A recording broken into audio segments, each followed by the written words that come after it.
What do you think it is about you that makes people want to be a part of whatever it is you're a part of?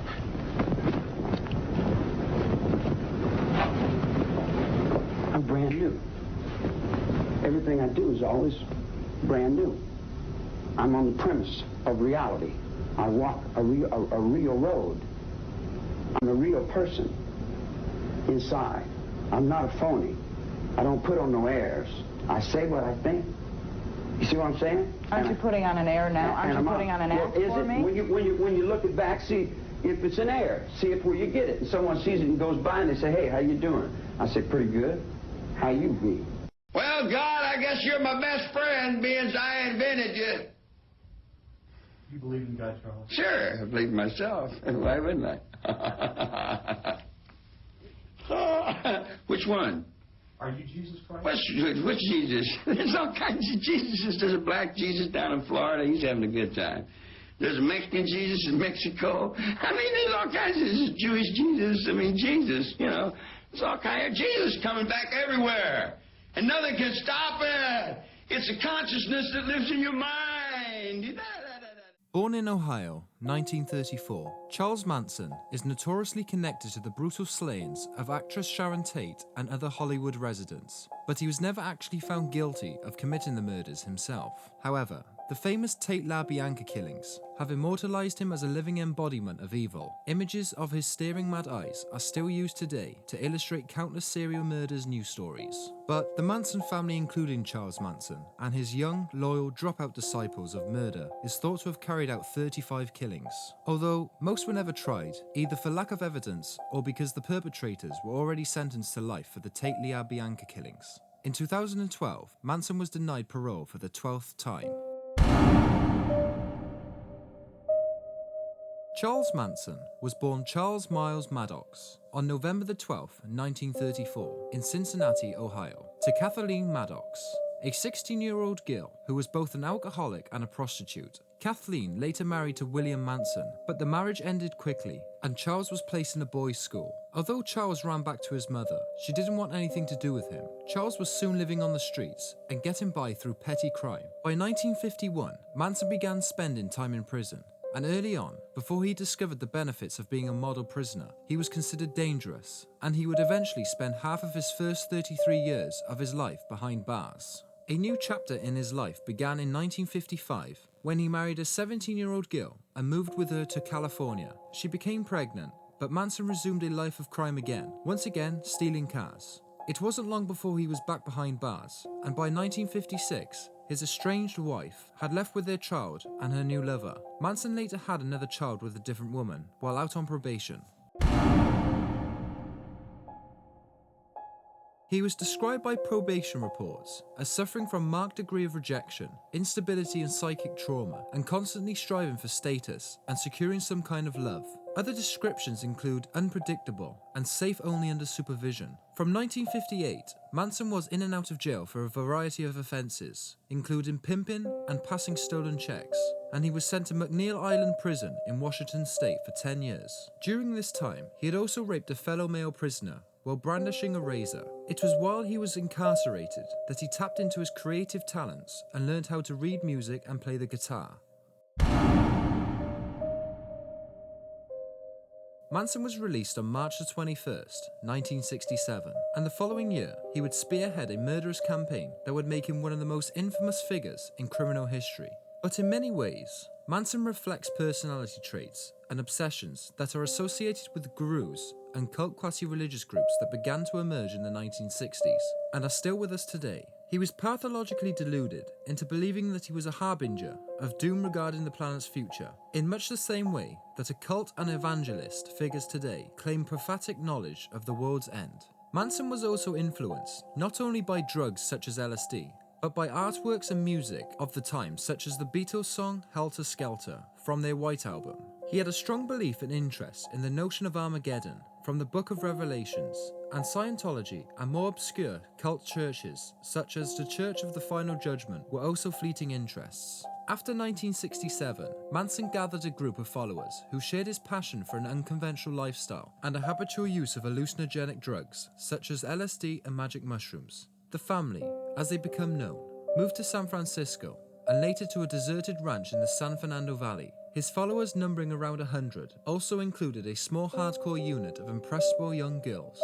They began to believe, without question. Manson claimed that he was Jesus and his prophecies of the race war. In August 1969, a series of Hollywood murders were to shock the world and tarnish the 1960s free love and peace legacy, when Manson gathered a group of his most loyal family followers to carry out a massacre among Tinseltown elite and beautiful people. The act would shock the nation and effectively bring down the era to an end. The first victims fell on August the 9th, 1969, at Roman Polanski's Beverly Hills home at 10,050 CeeLo Drive.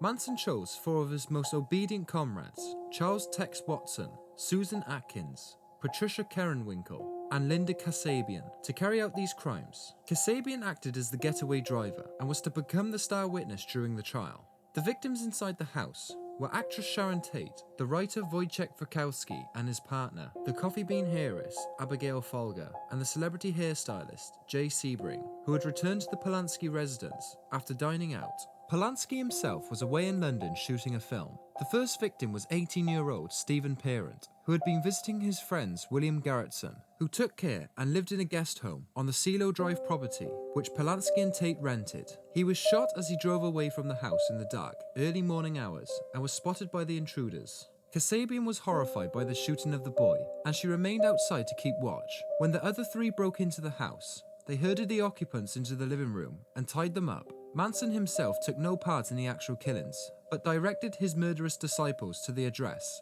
and instructed them to kill everyone. According to one of the family members' statements, the Polanski's household had been targeted because it was represented by Manson's rejection by the showbiz world and the society. Jay Sebring was shot and brutally killed as he tried to defend Miss Tate. During the terrifying fight, both Wachowski and Folger managed to escape from the house, but were chased and stabbed to death. At the trial, Kasabian described how she saw Wachowski staggering out the house covered in blood and was horrified at the sight. She told him she was sorry, but despite her pleas to his attacker to stop, the victim was beaten up repeatedly. Folger escaped from the house with terrible injuries, but was caught on the front lawn and stabbed 28 times. The most inhumane killing is arguably that of Sharon Tate, who, despite pleading for her life of her unborn child, was mercilessly stabbed in the stomach by Susan Atkins. Kasabian told of Atkins' chilling words to Tate before she stabbed her.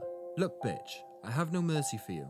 You're going to die, and you better get used to it." Atkins then used Tate's blood to write the word pig on the front door. The following night, on August the 10th, 1969, Manson took family members Watson, Krenwinkel, and Leslie Van Houten to the Lost Fleas address of wealthy supermarket executive Leno LaBianca and his wife Rosemary, and the couple were murdered in a similar horrifying fashion.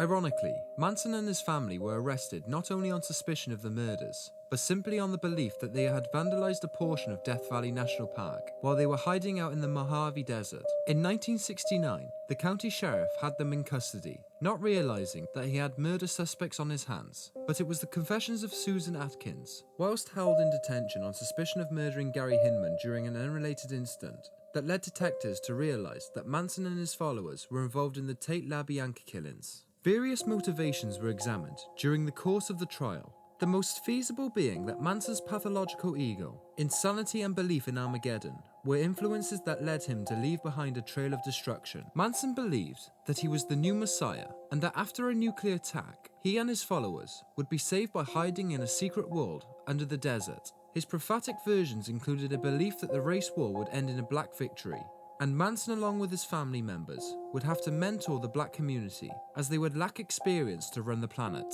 As Manson and the family were to be the beneficiaries of the race war, he told his followers that they had to help imitate it, but according to the defense witness and killer Van Houten, this was the primary reason why they murdered the LaBiancas. Manson had taken the wallet of the murdered Rosemary Bianca with an intention he would deposit it in a section of LA where an African American might find it, use it, and then possibly have the murders pinned on them.